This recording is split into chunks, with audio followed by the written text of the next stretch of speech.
Voilà des jours et des jours que nous naviguons sous SPI. On doit être le 9 ou le 10 mars, je sais plus, ou le 8. J'ai perdu totalement la notion du temps.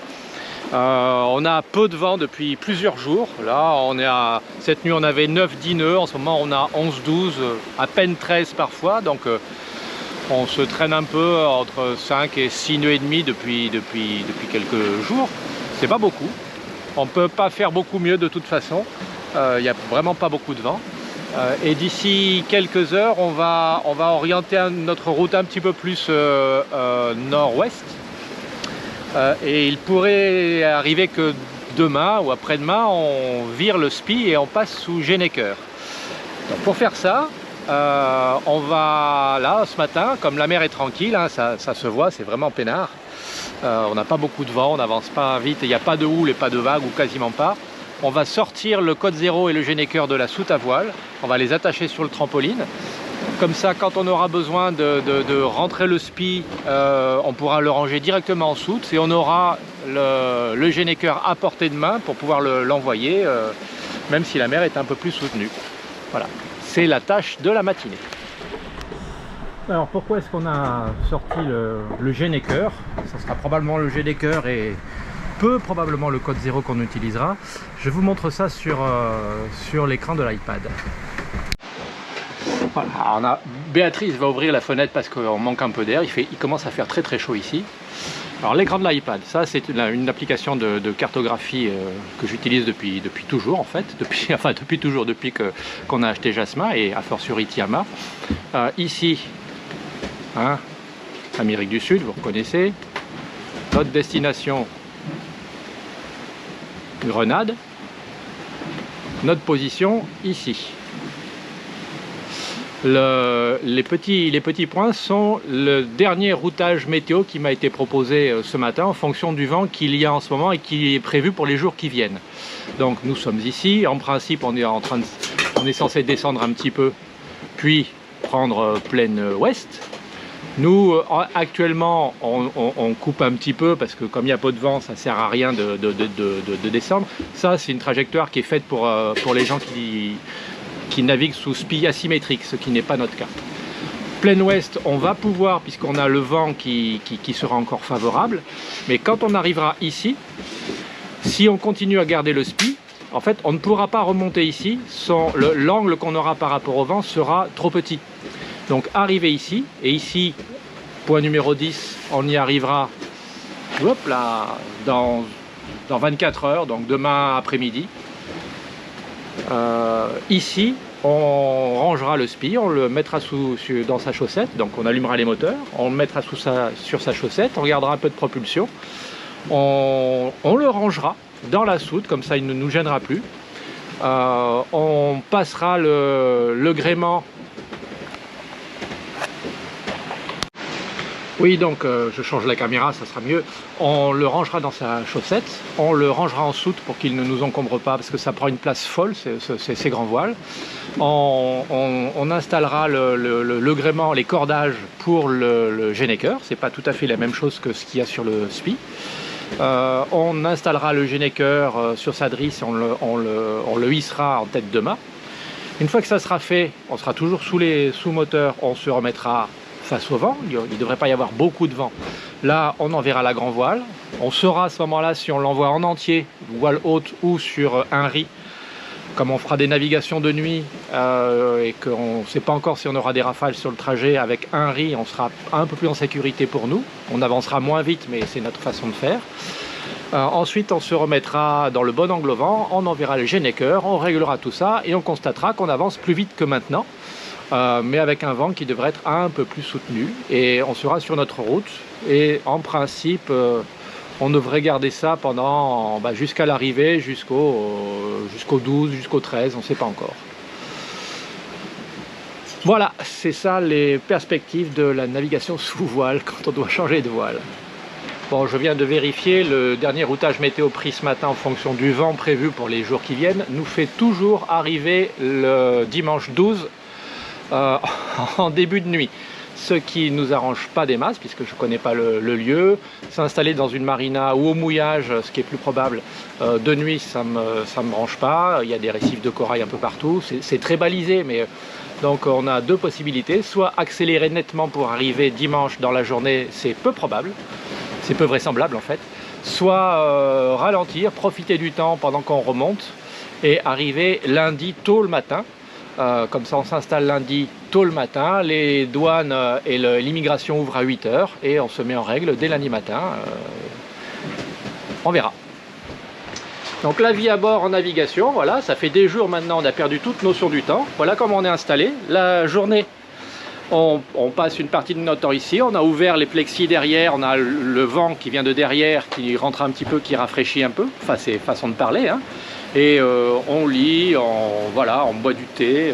Ici, les gilets de sauvetage toujours à portée de main, les tenues de pluie s'il se met à pleuvoir, ce qui n'est pas le cas en ce moment. Sur les deux écrans, ici le radar et ici le traceur avec les paramètres de navigation. Voilà, on est là, on va aller là-bas et après on va remonter là-haut. Voilà, on avance à la fabuleuse vitesse de 5 nœuds et demi. Avec 11 nœuds de vent, c'est pas top, mais on peut pas faire mieux. Ici, c'est là où on passe nos nuits. Les veilles de quart se font ici, donc allongés perpendiculairement au sens du bateau, parce que comme ça, le roulis nous fait avancer de la tête aux pieds, ce qui est très confortable, alors que si on dormait, ce qu'on avait fait au départ, dans l'axe du bateau, en fait, on roule d'un côté sur l'autre et on passe son temps à se tenir, à se corriger, c'est très inconfortable. Donc là, on fait 20 minutes, une demi-heure, en pleine traversée, 1 heure de sommeil, on met un réveil, on vérifie, on va sur l'écran ici qui répète le traceur, on vérifie les paramètres, j'ai même l'iPad en temps normal. Hop là. J'ai même l'iPad en temps normal qui recopie l'écran du traceur, ce qui fait qu'on le garde orienté vers nous pendant la nuit. Et voilà, c'est plus confortable. Ici, on a ouvert les plexis et la nuit, on ouvre les protections solaires, ce qui fait qu'on a une vision dégagée sur les fameux bateaux de pêcheurs invisibles et anonymes qui hantent l'océan. Ici j'ai un petit indicateur, lui il me sert beaucoup. Ici il me donne la direction du vent météo et ici il me donne sa vitesse et c'est moyenné sur 1 heure, ce qui me permet de voir si on a des variations. Là voilà, on a une vitesse moyenne de 12 nœuds et depuis 1 heure ça n'a pas bougé et on a le vent qui oscille de 66 à 90 degrés, ça oscille de 20-30 degrés en permanence, mais voilà, c'est comme ça. Ici, c'est là où on fait la cuisine, la machine à pain que je vais ranger, parce que j'ai enfin réussi à faire du pain. Béatrice nous a fait un super gâteau ce matin. Voilà, notre petite cuisine, la vaisselle est à faire. Et la nuit, celui qui n'est pas de quart descend dans la cabine, comme c'est tranquille, on dort bien en bas. Il peut nous arriver la nuit, quand la mer bouge beaucoup, de dormir ici. Bizarrement, c'est plus calme, puisqu'on est plus proche du centre de gravité du bateau. Voilà, et c'est tous les jours comme ça depuis 10 jours. Voilà, ici c'est notre poubelle qu'on débarquera à l'arrivée. Dehors, il fait un temps magnifique. On a les spaghettis, alors je vais mettre ça propre, hein, on a les spaghettis d'attache de notre SPI. C'est une voile qu'on a établie il y a maintenant plus d'1 semaine. Hein. Je la change un peu de côté selon l'angle au vent sur lequel on est. Mais généralement, on a le vent qui vient un peu de tribord, donc elle est calée comme ça. Et ça marche bien. Les cannes à pêche, je ne les mets pas dans l'eau. La journée, il n'y a pas des masses de poissons, je pourrais, mais on est là en ce moment, il n'y en a pas trop, mais on est envahi de sargasses en temps normal. Donc j'arrête pas de choper des sargasses et on ne peut pas pêcher grand chose. Là, je vais mettre celle-là à l'eau. Je vais changer le leurre de l'autre ligne, mettre la même chose que ça, un petit pulpito.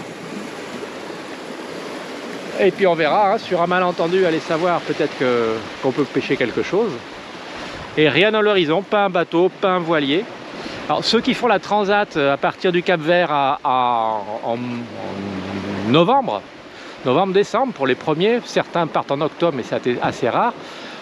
Sur toute la durée de la transat, sur les 10-15 jours de durée de la transat, 10 jours quand il y a beaucoup de vent et qu'on est sur un outre-mer, 15 jours quand il y a peu de vent et qu'on est sur un outre-mer. Bon, il y a toujours plus ou moins un voilier, pas à portée de vue, mais presque quoi. Là, ici, c'est le désert total. On aura croisé un tanker cette nuit, un cargo, 2 bateaux de pêche, voilà, c'est quasiment tout. Ah oui, et les bouées, les pêcheurs chinois, il y a 5-6 jours. On lâche prise, on n'a aucune notion de ce qui se passe dans le reste du monde, et ben ça fait un bien fou. Bon voilà, je vous aurais bien filmé la sortie des voiles, mais c'est toujours un petit peu galère. Je vous explique ce qu'on a fait et ce qu'on va faire. Alors, la première chose, les voiles étaient dans la soute à voile là-bas, devant. Le problème, c'est que sur cette soute, il y a ce bout de cordage rouge là. Le bras de spi bâbord qui est posé dessus et qui est un peu tendu. Il pourrait être libre. Hein.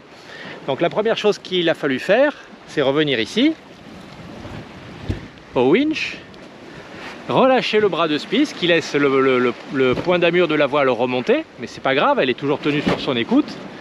Border un peu les coudes pour que la voile parte pas en cacahuète, ce qui nous a permis d'ouvrir la soute. Bon, c'est pas très compliqué. Il n'y a pas beaucoup de vent, la mer bouge pas, vous le voyez, c'est stable. Ensuite, on s'est mis à deux, Béatrice dehors, moi dedans, elle qui tire, moi qui pousse, sortir ces deux voiles-là de la soute. Elles doivent peser, je sais pas, une vingtaine de kilos chacune, donc c'est honorable. On les a sorties. J'ai redisposé un petit peu l'intérieur de la soute. Là, on les a attachées pour qu'elles ne bougent pas. Alors, on aura des conditions de mer bonnes, il n'y a pas d'inquiétude à avoir. Hein. Mais il nous est arrivé une fois sur une navigation un peu houleuse, un peu sportive, même franchement agitée, d'avoir, je ne sais plus si c'était le code 0 de Geneker qui était sur le trampoline, et qui a eu envie de se balader et de passer à l'eau. Donc depuis, on les attache, même si c'est tranquille. Ensuite, on a refermé la soute. On a réglé à peu près le spi qui continue à nous faire avancer à 6 nœuds dans les 13 nœuds de vent qu'on a actuellement. C'est pas pétole, mais c'est pas beaucoup. Et ensuite, ce qu'il nous restera à faire, selon la voile qu'on utilise, ça sera probablement le Geneker. Aller lui installer ses cordages. Donc le Geneker, en fait, il va être gréé avec la même écoute que celle-là, des deux côtés, donc c'est déjà en place. Et la drisse qui sert au spi. Et à partir de là, on pourra envoyer. Bon, la décision de ce soir, il est 18 h. On vient de passer, ou on va passer l'un de nos deux points tournants avant de remonter sur la côte sud-américaine, au large de la Guyane. Et la question ce soir, c'est est-ce qu'on garde le spi ou est-ce qu'on passe sous grand voile et Geneker? Et on est entre les deux utilisations de voile. Là, le spi il est réglé à son angle maximum, 150 degrés du vent, le vent vient de tribord. Les étraves du bateau sont dans la bonne direction. Le problème, c'est que comme le vent tourne et qu'on a un petit courant qui nous dévie vers le sud, on a du mal à remonter sur la direction qu'il nous faudrait. Il faudrait prendre un tout petit peu plus vers le nord-ouest. Pour faire ça, il faudrait avoir 140, 130 degrés du vent et le spi, lui, il ne peut pas le tenir. Le Geneker, oui. Mais le Geneker, si le vent tourne, il faudrait repasser à 150, 160 degrés du vent et le Geneker ne le tient pas. Donc on est entre deux puisqu'on a un vent qui tourne globalement de, ouais, je l'ai déjà dit plusieurs fois, à peu près 30 degrés toutes les heures. Et ça va et ça vient, ça oscille. Les conditions de mer sont tranquilles en ce moment. Ça serait une bonne opportunité de rentrer le spi, de le ranger, de passer sous grand voile, sous Geneker, de tout préparer, quitte à rentrer le Geneker et passer sous Solène si le vent forcissait. Mais au moins on aurait les voiles qu'on utilisera un peu plus longtemps sur le reste de la croisière. Bon, on vient d'envoyer le Geneker, il est, je sais pas quelle heure, 6h30, 7h. Il est 7h30. 7h30 heure de Tiama. On a donc rentré le spi, envoyé le Geneker. Il n'est pas forcément bien réglé, on n'a toujours pas beaucoup de vent, il y a 11 nœuds de vent. On est à 145 degrés du vent, presque 150. C'est la limite supérieure d'utilisation du Geneker. et c'est quasiment à la limite inférieure d'utilisation du SPI. Donc on est encore une fois, hein, comme toujours, sur des angles de vente bâtards. Alors, on est donc sous Genneker et grand voile. On a laissé la grand voile à 1 ri pour qu'elle laisse un petit peu d'air passer dans le Genac. On a 11 nœuds de vent. On avance à 5 nœuds et demi, 5 nœuds, c'est-à-dire rien. C'est une catastrophe. On devrait avancer plus vite malgré tout. Voilà, on a un petit courant de travers, mais on va à peu près dans la direction qui nous est utile. Espérons que ça va bien se passer pour la suite. Normalement, ça devrait. Encore une belle journée qui se termine. Il est 7h moins 20, mais il fait grand jour. C'est 7h moins 20 heure de Tiama, hein, vous savez. On n'a pas changé l'heure depuis le Cap-Vert. Là, il doit être 2 heures de moins facilement. Hein. On approche des Caraïbes. On est toujours sous Genneker et grand voile. On a pris un angle de vent un petit peu plus petit, 140. Ça avance pas mal. Pas aussi vite que la théorie de ce bateau le permet, mais c'est bien, c'est confortable encore. Et on a une petite surprise. Saurez-vous deviner quelle est la surprise? Eh oui! C'est l'heure des crêpes! Ça bouge pas trop, alors on en profite. Bon, depuis hier, on a donc de nouvelles conditions de navigation. Je pense que je vous l'ai déjà raconté. On est sous Genneker et sous grand voile à 1 ri. On est dans du force 5, donc du vent entre 16 et 20 nœuds. C'est assez irrégulier d'ailleurs. Ça nous fait avancer entre 8 et 10 nœuds. En surf, quand les vagues et la houle nous poussent, on peut monter à 11-12. On a fait 13,5 tout à l'heure, mais c'est assez rare. Hein. Bien sûr, ça fait un jour que ça s'est établi, donc les vagues se sont formées. C'est un peu haché d'ailleurs dehors. Il y a 1 mètre 20 de creux, 1 mètre 50 peut-être. La houle océanique s'est formée aussi, puisque tout ce vent arrive de loin. Donc la houle s'est un peu formée et ça nous fait pas mal gigoter Tiama. Ça nous prend de l'arrière tribord et donc ça a tendance à faire pivoter le bateau. C'est là où je vais en venir. Ce matin, 10h30, j'étais en train de faire des montages de ces petites vidéos sur l'iPad, tranquillement dans le carré. Quand j'ai remarqué que le paysage défilait rapidement autour de moi, c'était impressionnant. Les nuages passaient de tribord à bâbord à grande vitesse. Et en fait, Tiama était en train de pivoter. Mais franchement, et il s'est retrouvé quasi face au vent. Les marins appellent ça un départ Olof. C'était pas forcément aussi violent, mais c'est un catamaran, ça a beaucoup d'inertie. Donc on aurait été sur un monocoque, ça aurait été copieux. Hein. On aurait eu une gîte terrible. Bref. Quelques secondes avant, quelques minutes avant, je ne peux pas dire, j'ai entendu un très léger bip bip bip, mais très bref. Je pensais que c'était Béatrice qui avait mis un réveil pour se lever, puisqu'elle a fait des quarts assez tard cette nuit. Et en fait non, c'était le pilote automatique, les écrans de contrôle de pilote automatique qui m'indiquaient que le pupitre de pilote automatique était indisponible et que le pilote automatique était indisponible. Bref, on avait perdu le pilote. Quand on perd le pilote avec de la houle qui vous tape par l'arrière tribord, une grand voile établie qui tend à faire pivoter le bateau et un Genneker à l'avant qui est en partie déventé par la grand voile, le résultat se fait pas attendre, le bateau pivote. En temps normal, il n'y a pas un grand contrôle à donner pour le garder dans son axe, mais quand il n'y a plus de pilote et quand il n'y a personne à la barre, et ben ça tourne et ça se retrouve face au vent, face à la houle. C'est assez stressant. J'ai allumé les moteurs pour pouvoir essayer de reprendre une direction. Béatrice s'est levée en catastrophe. J'ai pu recorriger. Alors j'avais le Genneker qui était complètement posé dans les barres de flèche le long du mât, pris à contre. Donc ça, c'était des coups à le déchirer. Heureusement que Béa a insisté pour faire poser des protections sur les barres de flèche.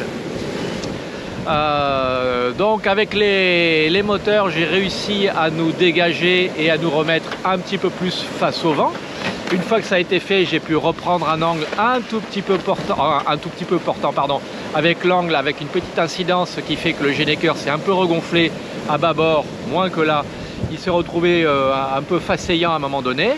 On a envisagé de rentrer la voile, et puis finalement, comme il n'y avait pas de dégâts et que ça équilibre quand même le bateau quand le pilote automatique fonctionne, j'ai repris petit à petit la route qui allait bien. Comme j'avais pas touché à l'écoute, le Gennaker s'est remis en pression. Quand on a été à 110-120 degrés du vent, avec le vent qu'il y a aujourd'hui, tous les penons se sont mis à l'horizontale, il était à fond la caisse. J'ai même pas regardé la vitesse, mais là ça allait très très bien. Le Genac était parfait. On a repris notre angle de ces dernières 12-18 heures à 140 degrés du vent sur tribord. Voilà, là j'ai pris 145 tout à l'heure pour essayer de ralentir un peu et d'être un peu plus dans le sens de la houle. Bref, ce sont des conditions nettement moins confortables que les 10 jours qu'on vient de passer où je pestais parce qu'on n'avait pas de vent et j'étais content parce qu'on n'avait pas de mer. Là on a du vent, on a la mer qui va avec. Oui, c'est moins confortable, c'est plus tonique, comme je l'ai écrit sur le petit blog de Predictwind. C'est plus tonique, plus tonique, hein. Je ne m'attendais pas à ce que le pilote automatique décroche. Heureusement c'est arrivé, il faisait grand jour, ça va. Mais c'est un peu stressant sur le moment. Là on a repris notre route. Predictwind me donne une heure d'arrivée estimée dans la nuit de dimanche à lundi à Grenade, sachant que je lui ai mis un point d'arrivée au sud de Grenade parce que je ne sais pas encore à quel endroit on va s'arrêter. Donc il restera peut-être 2-3 heures de navigation pour aller soit à Saint-Georges, soit à Prickly Bay, au sud. On verra le moment venu. Mais Béa m'a rappelé tout à l'heure avec pertinence que tout ça se fait avec l'heure de Tiama. L'heure de Tiama, c'est l'heure du Cap-Vert. À Grenade, il est 3 heures de moins. Là, ici, il doit être, je sais pas, 11h midi maintenant, alors qu'en fait, il n'est que 9 heures. Le soleil est encore assez bas sur l'horizon. Moralité, arriver en fin de journée, comme c'était possible encore il y a 1 ou 2 jours, ça nous faisait arriver en fin d'après-midi finalement, ben, c'était très bien. Là, arriver en pleine nuit, ça nous fait arriver en pleine nuit aussi. Ça m'arrange pas. Je pense pas qu'on accélérera. Le vent va être soutenu comme ça encore pendant 2 jours, mais on va pas chercher à aller plus vite. Un Outremer 55 neuf, vide, skippé avec un bon équipage et les bonnes voiles, au lieu d'aller à 8-10 nœuds, il irait à 12-14. Donc il irait nettement plus vite que nous, il arriverait dimanche après-midi. Ça ne sera pas notre cas. Donc on va réfléchir à ralentir un peu, c'est paradoxal, hein, à ralentir un petit peu, pas beaucoup, histoire d'arriver idéalement lundi dans la matinée. Lundi tôt le matin, ça serait pas mal.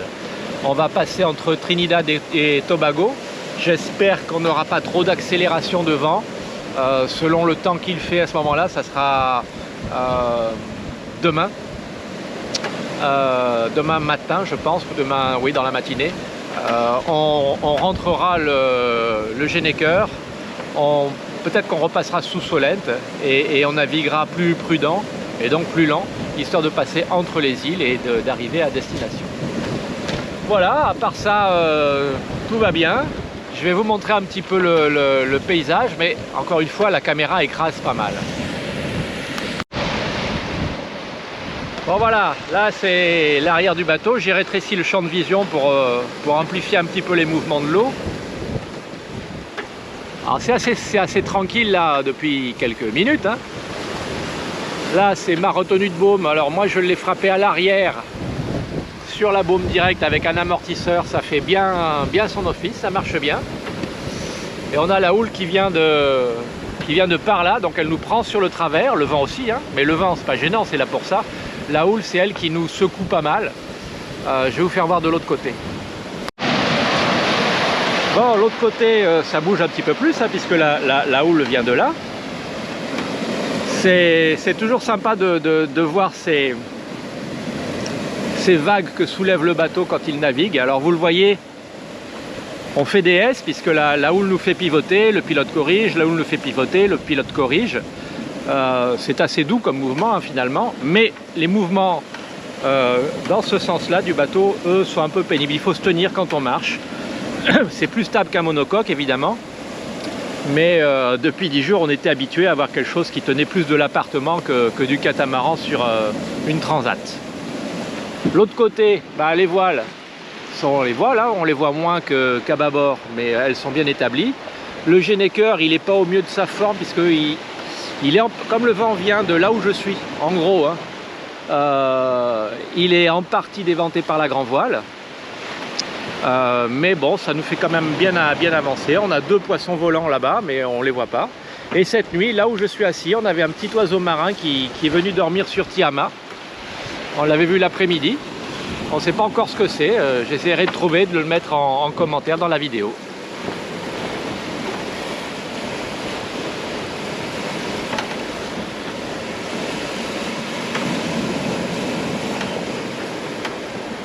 Ah oui, dernier truc. Pas de pêche par ces conditions, hein. Un bateau qui avance à 8-10 nœuds, 12 nœuds, s'il y a un poisson, même petit, je ne le remonterai pas. Il y a des leurres que je n'arriverai même pas à remonter tellement il tire. Voilà, on a des petits moutons sur l'océan. Pas beaucoup, mais un petit peu.